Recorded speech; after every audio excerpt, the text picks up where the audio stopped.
Leitura da Bíblia em ordem cronológica, 7º dia. A vida do Nosso Senhor. Lucas 8, do 40 ao 56. Ao regressar Jesus, a multidão o recebeu com alegria porque todos o estavam esperando. Eis que veio um homem chamado Jairo, que era chefe da sinagoga, e prostrando-se aos pés de Jesus, lhe suplicou que chegasse até a sua casa, pois tinha uma filha única de uns 12 anos que estava à morte. Enquanto ele ia, as multidões o apertavam. Certa mulher que havia 12 anos vinha sofrendo de uma hemorragia e a quem ninguém tinha podido curar, e que gastara com os médicos todos os seus haveres, veio por trás dele e lhe tocou na orla da veste, e logo se lhe estancou a hemorragia. Mas Jesus disse: "Quem me tocou?" Como todos negassem, Pedro com seus companheiros disse: "Mestre, as multidões te apertam e te oprimem e dizes: quem me tocou?" Contudo, Jesus insistiu: "Alguém me tocou, porque senti que de mim saiu poder." Vendo a mulher que não podia ocultar-se, aproximou-se trêmula e, prostrando-se diante dele, declarou, à vista de todo o povo, a causa por que ele havia tocado e como imediatamente fora curada. Então lhe disse: "Filha, a tua fé te salvou. Vai-te em paz." Falava ele ainda, quando veio uma pessoa da casa do chefe da sinagoga dizendo: "Tua filha já está morta, não incomodes mais o mestre." Mas Jesus, ouvindo isto, lhe disse: "Não temas, crê somente e ela será salva." Tendo chegado à casa, a ninguém permitiu que entrasse com ele, senão Pedro, João, Tiago e bem assim o pai e a mãe da menina. E todos choravam e a pranteavam. Mas ele disse: "Não choreis, ela não está morta, mas dorme." E riam-se dele, porque sabiam que ela estava morta. Entretanto, ele, tomando-a pela mão, disse-lhe em voz alta: "Menina, levanta-te." Voltou-lhe o espírito, ela imediatamente se levantou e ele mandou que lhe dessem de comer. Seus pais ficaram maravilhados, mas ele lhes advertiu que a ninguém contassem o que havia acontecido. Mateus 9, do 27 ao 34.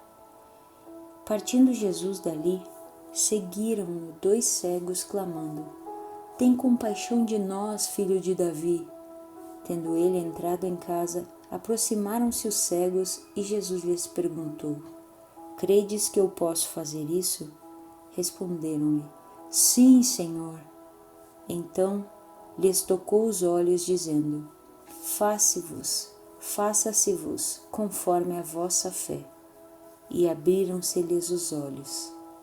Jesus, porém, os advertiu severamente, dizendo: "Acautelai-vos de que ninguém o saiba." Saindo eles, porém, divulgaram-lhe a fama por toda aquela terra. Ao retirarem-se eles, foi-lhe trazido um mudo endemoninhado, e expelido o demônio, falou o mudo. E as multidões se admiravam, dizendo: "Jamais se viu tal coisa em Israel." Mas os fariseus murmuravam: "Pelo maioral dos demônios é que ele expele os demônios."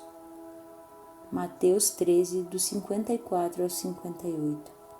E chegando à sua terra, ensinava-os na sinagoga, de tal sorte que se maravilhavam e diziam: "De onde lhe vem esta sabedoria e estes poderes miraculosos? Não é este o filho do carpinteiro? Não se chama sua mãe Maria e seus irmãos Tiago, José, Simão e Judas? Não vivem entre nós todas as suas irmãs? De onde lhe vem, pois, tudo isso?" E escandalizavam-se nele. Jesus, porém, lhes disse: "Não há profeta sem honra, senão na sua terra e na sua casa." E não fez ali muitos milagres por causa da incredulidade deles. Marcos 6, do 1 ao 6. Tendo Jesus partido dali, foi para a sua terra e os seus discípulos o acompanharam. Chegando o sábado, passou a ensinar na sinagoga, e muitos, ouvindo-o, se maravilhavam, dizendo: de onde vem a estas coisas? Que sabedoria é esta que lhe foi dada? E como se fazem tais maravilhas por suas mãos? Não é este o carpinteiro, filho de Maria, irmão de Tiago, José, Judas e Simão? E não vivem aqui entre nós suas irmãs? E escandalizavam-se nele. Jesus, porém, lhes disse: não há profeta sem honra, senão na sua terra, entre os seus parentes e na sua casa. Não pôde fazer ali nenhum milagre, senão curar uns poucos enfermos, impondo-lhe as mãos. Admirou-se da incredulidade deles. Contudo, percorria as aldeias circunvizinhas a ensinar. Mateus 9, do 35 ao 38.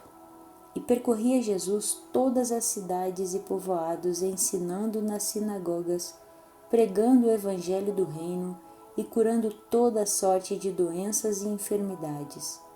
Vendo ele as multidões, compadeceu-se delas, porque estavam aflitas e exaustas, como ovelhas que não têm pastor. E então se dirigiu a seus discípulos: a seara, na verdade, é grande, mas os trabalhadores são poucos. Rogai, pois, ao Senhor da seara que mande trabalhadores para a sua seara. Mateus 10, do 1 a 4. Tendo chamado seus 12 discípulos, deu-lhes Jesus autoridade sobre espíritos imundos para os expelir e para curar toda sorte de doenças e enfermidades. Ora, os nomes dos 12 apóstolos são estes: primeiro, Simão, por sobrenome Pedro, e André, seu irmão, Tiago, filho de Zebedeu, e João, seu irmão, Filipe e Bartolomeu, Tomé e Mateus, o publicano, Tiago, filho de Alfeu e Tadeu, Simão, o zelote, e Judas Iscariotes, que foi quem o traiu. Marcos 6, 7. Chamou Jesus os 12 e passou a enviá-los de dois a dois, dando-lhes autoridade sobre os espíritos imundos. Lucas 9, 1 e 2. Tendo Jesus convocado os 12, deu-lhes poder e autoridade sobre todos os demônios e para efetuarem curas. Também os enviou a pregar o reino de Deus e a curar os enfermos. Mateus 10, do 5 ao 15. A estes 12 enviou Jesus, dando-lhes as seguintes instruções: não tomeis rumo aos gentios, nem entreis em cidade de samaritanos, mas, de preferência, procurai as ovelhas perdidas da casa de Israel. E à medida que seguirdes, pregai que está próximo o reino de Deus. Curai enfermos, ressuscitai mortos, purificai leprosos, expeli demônios. De graça recebestes, de graça dai. Não vos provereis de ouro, nem de prata, nem de cobre nos vossos cintos, nem de alforje para o caminho, nem de 2 túnicas, nem de sandálias, nem de bordão, porque digno é o trabalhador do seu alimento. E em qualquer cidade ou povoado em que entrardes, indagai quem neles é digno, e aí ficai, até vos retirardes. Ao entrardes na casa, saudai-a. Se, com efeito, a casa for digna, venha sobre ela a vossa paz. Se, porém, não o for, torne para vós outros a vossa paz. Se alguém não vos receber, nem ouvir as vossas palavras, ao sairdes daquela casa ou daquela cidade, sacudi o pó dos vossos pés. Em verdade vos digo que menos rigor haverá para Sodoma e Gomorra no dia do juízo do que para aquela cidade. Marcos 6, do 8 ao 11. Ordenou-lhes que nada levassem para o caminho, exceto um bordão, nem pão, nem alforje, nem dinheiro. Que fossem calçados de sandálias e não usassem 2 túnicas. E recomendou-lhes, quando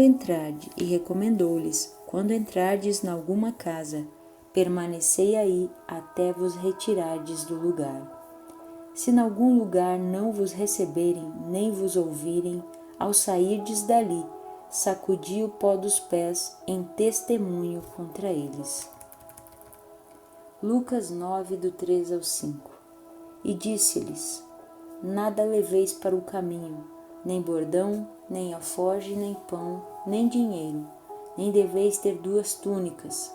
Na casa em que entrardes, ali permanecei e dali saireis. E onde quer que não vos receberem, ao sairdes daquela cidade, sacudi o pó dos vossos pés em testemunho contra eles. Mateus 10, do 16 ao 42.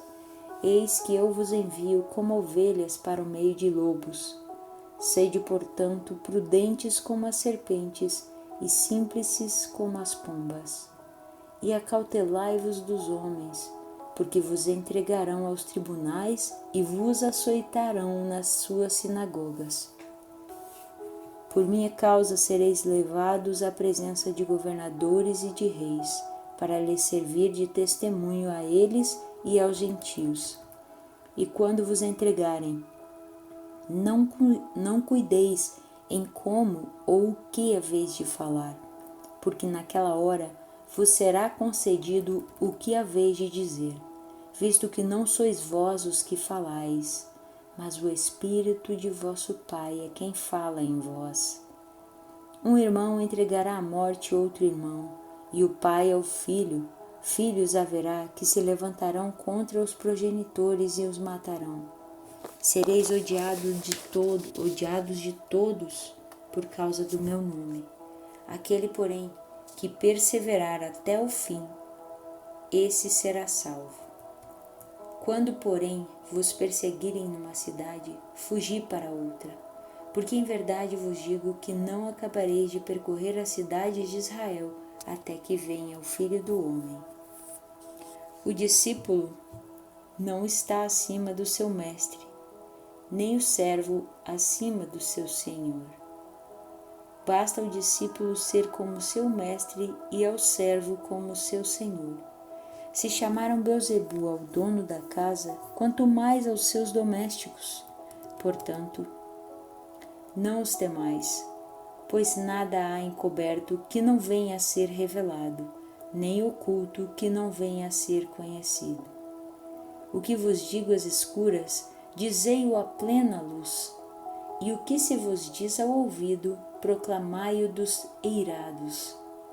Não temais os que matam o corpo e não podem matar a alma. Temei antes aquele que pode fazer perecer no inferno tanto a alma como o corpo. Não se vendem 2 pardais por um asse? E nenhum deles cairá em terra sem o consentimento de vosso Pai. E quanto a vós outros, até os cabelos todos da cabeça estão contados. Não temais, pois. Bem mais valem vós do que muitos pardais. Portanto, todo aquele que me confessar diante dos homens, também eu o confessarei diante de meu Pai, que está nos céus. Mas aquele que me negar diante dos homens, também eu o negarei diante de meu Pai, que está nos céus. Não penseis que vim trazer paz à terra. Não vim trazer paz, mas espada, pois vim causar divisão entre o homem e seu pai, entre a filha e sua mãe, e entre a nora e sua sogra. Assim, os inimigos do homem serão os da sua própria casa. Quem ama seu pai ou sua mãe mais do que a mim, não é digno de mim. Quem ama seu filho ou sua filha mais do que a mim, não é digno de mim. E quem não toma a sua cruz e vem após mim, não é digno de mim. Quem acha a sua vida, perdê-la. Quem todavia perde a vida por minha causa, achá-la. Quem vos recebe a mim me recebe, e quem me recebe, recebe aquele que me enviou. Quem recebe um profeta no caráter de profeta, receberá o galardão de profeta. Quem recebe um justo no caráter de justo, receberá o galardão do justo. E quem der a beber, ainda que seja um copo de água fria, a um destes pequeninos, por ser este meu discípulo, em verdade vos digo que de modo algum perderá o seu galardão.